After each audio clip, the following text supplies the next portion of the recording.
God has not led you round about through all the hills and valleys and all of the troubles and all of the chaos and all of the winds and all of the high, beautiful places for you to gain so much experience and so much knowledge of God and of spirit, for you to stop the flow of water because of ego, because of pride, because of whatever. Because those things mean nothing. That is what the path was to teach you. It was to show you what is important. It should be abundantly clear. It's not to show you what other people say is important. It's not to live up to the expectation of someone else. It's for you to go deeper within you. For you to see you. The good, the bad, and the ugly. And for you to iron it all out. And then for you to come forth new, standing in the goodness, receiving all of the goodness of the promise. Because I'm here to tell you, friends, all that God has led us through in this life is out of love. If God didn't love us, he'd have left us on the wayside. But because God loves us and he sees the potential, he knows the hiccup, a lot of times he has to sit us with us and take all the distractions away and allow us to see us. Friend, if that's not love, that's one of the most gracious, loving things someone can ever do. But it's all about perspective. It's all about what you think you're in. It's all about what you know. Do you know where you are? Do you know who you are? These are the things.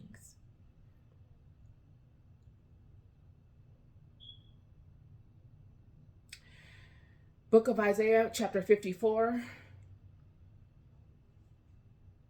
verse 16. Behold, I created the smith that bloweth the coals in the fire, and bringeth forth an instrument for his work. And I have created the waster to destroy. No weapon that is formed against thee shall prosper, and every tongue that shall rise against thee in judgment shalt thou condemn. This is the heritage of the servants of the Lord, and their righteousness is of me, saith the Lord. This is what makes you so precious.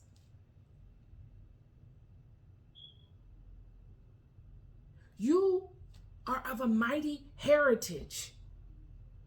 And surely all of us have wandered in the wilderness for our own particular seasons.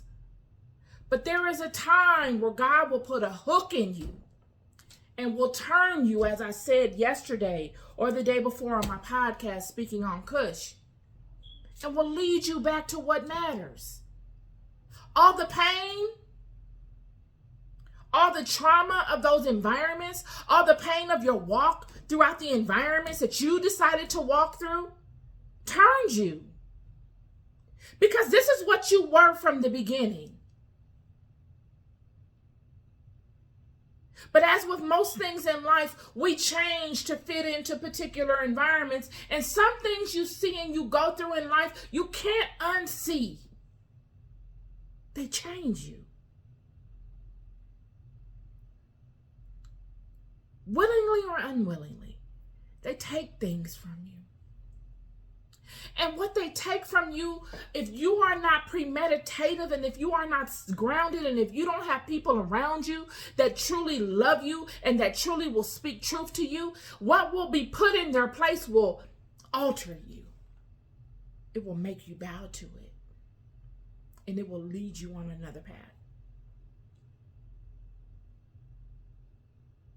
And it will take the love of all of those people that have come before you, that are constantly watching you,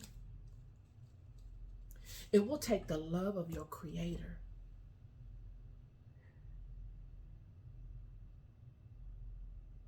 to come upon you at a certain point and force you to turn. Not to turn in some unknown direction, but to turn you back to who you really are, to remind you of the fundamentals. Because, friends, the fundamentals are where it's all at. The fundamentals mean the most. You had it all along. You just didn't know. You didn't know what it took until you began walking that journey. And you let all that other stuff pile on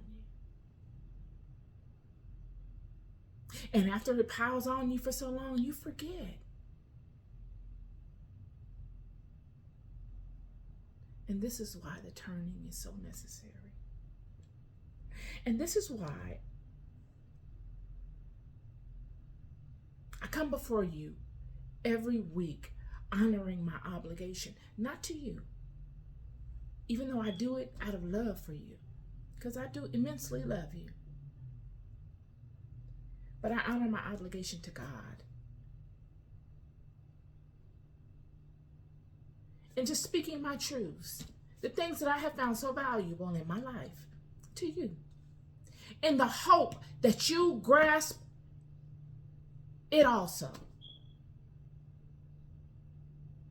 And you take it a step further in whatever direction that God inclines you to go. This is where it's at. Yet if you don't, and you decide that, whether you feel like you're not worthy enough, although most of us won't admit that, but deep down you feel like you're not worthy enough, and that's why you fight it. Or you feel as if there's no power in it because you've been sold on the deception of power being elsewhere. You got to stand in the results of that. And you cannot blame it on anybody. You cannot.